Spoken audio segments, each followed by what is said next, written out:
go.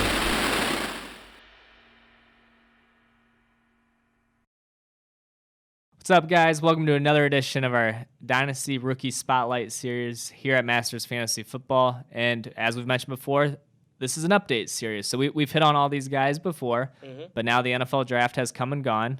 It was a fun NFL draft here in Cleveland, Ohio. Absolutely. Our hometown, we think, did well despite some bad weather early on Thursday during the day. But definitely. that's a conversation for another time. But yeah, so we've hit on all three quarterbacks so far. We're just kind of going in order of the NFL draft. And one of the most exciting picks were, I mean, a lot of people said the draft started at 3 because there was a lot of Mac Jones or Trey Lance. But I think us and a lot of people kind of knew Trey Lance would be the pick at 3. So number 4 is really where the draft felt like it started. Yep. And Kyle Pitts was the pick to the Atlanta Falcons. Super exciting. I think we think it was a good pick. I think we we both had that in our mocks, if you will, that he would be the 4th pick. So yeah, Kyle Pitts, number 4. How you feeling? Well, I mean, it's hard for me to not feel great about Kyle Pitts. I mean, many draft analysts have said it. I have said it. I mean, he's the best non-quarterback in the draft, maybe even the best player in the draft, period. A lot of high praise for Kyle Pitts over the weekend and over the last month or so. I think this is a great landing spot for him. Not only does he slide in and not have like a huge weight on his shoulders, he luckily has guys like Julio Jones and Calvin Ridley to kind of take some pressure off of him as a 4th overall pick tight end. But he also has a guy like Matt Ryan who's, been around the block. He's a really good quarterback. He will get him the ball. We've seen Matt Ryan use tight ends like Austin Hooper a lot in the past. And the new coaching staff, too, I feel a lot better about as well for Kyle Pitts. I think the scheme, the offense in general, is going to be a lot better than it was a year ago, and he's coming in to a perfect situation, honestly, for him. So I feel really good about Kyle Pitts. Obviously, I love his talent. You would have seen that if you've watched our video on him, our first Spotlight series on him. But, yeah, great landing spot. Is it the perfect one? Maybe not, but at the end of the day, it's one where I think he'll produce, and, I mean, he's going to do Kyle Pitts things. So I like it. Yeah, absolutely. I love the landing spot. There are a couple of places maybe you could make a case would be better, but, we're past that. He's in Atlanta. The draft has happened. It is what it is, and I do feel great about it. I mean, you said it all, but, they got Julio and Ridley taking a ton of attention. They have Matt Ryan, who's obviously older, but Matt Ryan's still got some game to him. Don't let last year, fool you. Matt Ryan can still do it, and especially with the weapons he has right now, it's exciting. On top of that, their defense is still below average, so they're going to need to throw. They're going to be playing from behind. And, yeah, I think Kyle Pitts, we always see rookie tight ends struggle, but I think he has a real opportunity to produce big time as a rookie. On top of that, I mean, we feel very confident in him in our, overall tight end rankings. We'll get into that a little later.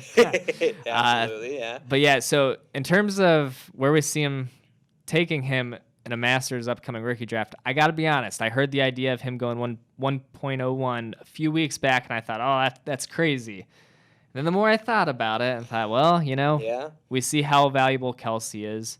Obviously, guys like Darren Waller have just kind of had their, one-off seasons here and there. But when they have those seasons, extremely valuable, especially in these, one tight end formats. If Kyle Pitts for the next 10 years is anything like Travis Kelce, the 1.1, I mean, as crazy as it sounds, he's a unicorn. I don't know. Would you take him 1.1 or would you not? Well, it all depends. It really depends on your situation. Honestly, if I really needed a tight end, I would definitely consider it. And I know we talked about this in a video. Go check it out. Owner and CEO John Beese, it was kind of his idea for that video. We talked about taking Kyle Pitts at 1.1. I mean, it is. It sounds like a crazy idea to even take a tight end that early. But just like you said, the positional value, I mean, to get a guy that's elite at that position, there's not many. So that would be huge. And for that reason, I think you definitely have to consider him at 1.1. And honestly, I mean, there are a couple leagues where I'm hurting at tight end. I would take him 1.1 for sure. Yeah, I got to be honest. When, I obviously have known who Kyle Pitts was for a while. Thought he was really good. But I always thought, rookie tight end, like, mid to late first round of a rookie draft is where I always saw myself taking a guy like that. Thinking one couple years back got Hawkinson, maybe like the 1.7 or something like that. And that was as early as I'd taken a tight end. But yeah, CEO John Beast has started to swing me a little bit. I would consider it the 1.1. I think now that the drafts happen, and I know where all these guys are, probably 1.2, 1.4, somewhere in that range is where I'd really feel best. But yeah, I mean, if you need a tight end and you believe he's going to be even just a top 5 dynasty tight end for the next, 10 years, that'll hit. Yeah, absolutely. Because, even these guys like Jamar Chase, who we love and feel great about Jamar Chase, he might only have a handful of wide receiver one season. I mean, he may never have a wide receiver one season. You never know. So if Kyle Pitts just consistently brings home tight end one seasons, and it could be as early as this year, that is a win. So, yeah, it's kind of crazy, but no high is too high for Kyle Pitts in your rookie draft. Yeah, absolutely. So with that being said, fresh startup, which tight ends are you taking over Kyle Pitts? So I still think Kelsey and Kittle, but then for me it's Pitts, and I think you might like him more than Kittle. I think you can argue it for and honestly, I was gonna say this fresh startup because I can make a case that Kittle is more valuable than Kelsey in a fresh startup, and I would agree with that. Just from I think perspective, you could make an argument that. Jeez, I mean it's crazy to even say, but you could make the argument that you take Pitts as the first tight end off the board. You can. And he's not played a single snap of NFL football. And I don't want anyone to be like, oh, how are you going to diss Kelsey? Because we love Kelsey. Kelsey has been extremely valuable. Yeah. But Kelsey's over 30 years old, and he's not going to play forever. Yeah. And we're talking We've about talked about that. We're talking about Dynasty. I mean, 5 years from now, Kelsey's going to be done, and Pitts is going to be 26. Yeah. I mean, come on Kittle's, now. Kittle's had injury issues as well. Yeah. I mean, great seasons in between the injuries, but when he has injuries, I mean, he plays so hard. I mean, he's bound to get injured. That's what we've seen from him so far. Yeah. So that kind of leaves Pitts. He's got a good shot to be the number one tight end off the board in a fresh startup, which, again, crazy to say because he hasn't played a single down. But, I mean, I think you can make a case for it. Yeah. And kind of just to the landscape of the league, which we've basically said this already, but with quarterbacks, Trevor Lawrence, generational prospect. But right now in the NFL, we got guys like Mahomes, guys like Lamar Jackson, guys like Josh Allen, Dak Prescott, Kyler Murray. The list goes on. We're at tight end. We've got Travis Kelce, who's been phenomenal. But he's also 32, 30, whatever he is. Then we've got George Kittle, who's been phenomenal when he's been healthy, but hasn't always been healthy and is kind of entering the prime-ish of his career. And then we got a guy who hasn't played it down yet, but who looks awfully special. Yeah, I think you could make the argument for Waller, too. I feel like Waller doesn't get enough respect in this debate, but he's another one that's also a lot older than people think just because it took him a while to burst onto the scene. But, I mean, at the end of the day, it comes back to, people are always going to say, oh, rookie tight ends never produced. Like, look at Hawkinson, look at Fant, look at O.J. Howard, guys like that. And to all those people, I would say none of those guys can hold a candle to Kyle Pitts. Yeah. I mean, they're not even close as a prospect. This is a guy who legitimately might be the best tight end prospect ever.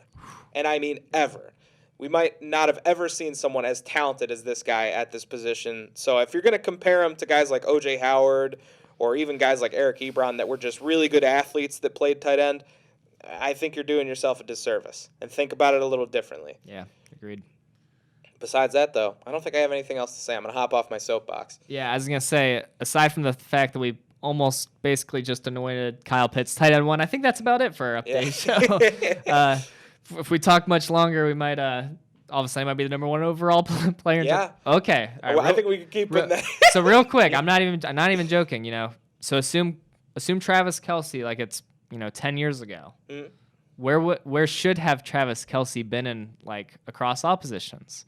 Because if you rewind it 10 years, I bet you, even less than 10 years, probably 6 years, who you were seeing at the top of your startup dynasty drafts, you were seeing Antonio Brown, Odell Beckham, Julio Jones, Le'Veon Bell, Todd Gurley. Those were the five, just 6-7 years ago, just off the top of my head.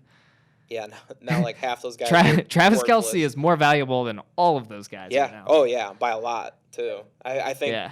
I mean, Julio and Odell have a little bit of value left still, but Yeah. I mean But yeah. that's getting smaller and smaller each day. And the I other haven't guys even are, I haven't even thought about like that train of thought, like comparing Kelsey to the like if you just rewound it back to that. Yeah. So now I'm not telling you to take Kyle Pitts in Pitts- the first round of your fresh startup, Startup, but again, but- I mean, these are things you got to Yeah, start thinking uh-huh. about with the positional value being so much higher at tight end. It's crazy. But if Al doesn't have Yeah. anything else, I don't, besides other that- than the fact that Kyle Pitts is value One just out one, like yeah. but In nah. fresh startups. Yeah. All right. Well, that'll do it Yeah. for our Kyle Pitts recap. Any more information you want on him as a player, go check out our first Spotlight series. As always, mastersfantasyfootballleagues.com. Sign up for a Dynasty League. I mean, the best place to play Dynasty Fantasy Football, and it's the best way to play fantasy football. So sign up for a league. Come join us. Be a part of the family. Thanks for listening, guys. Thank you.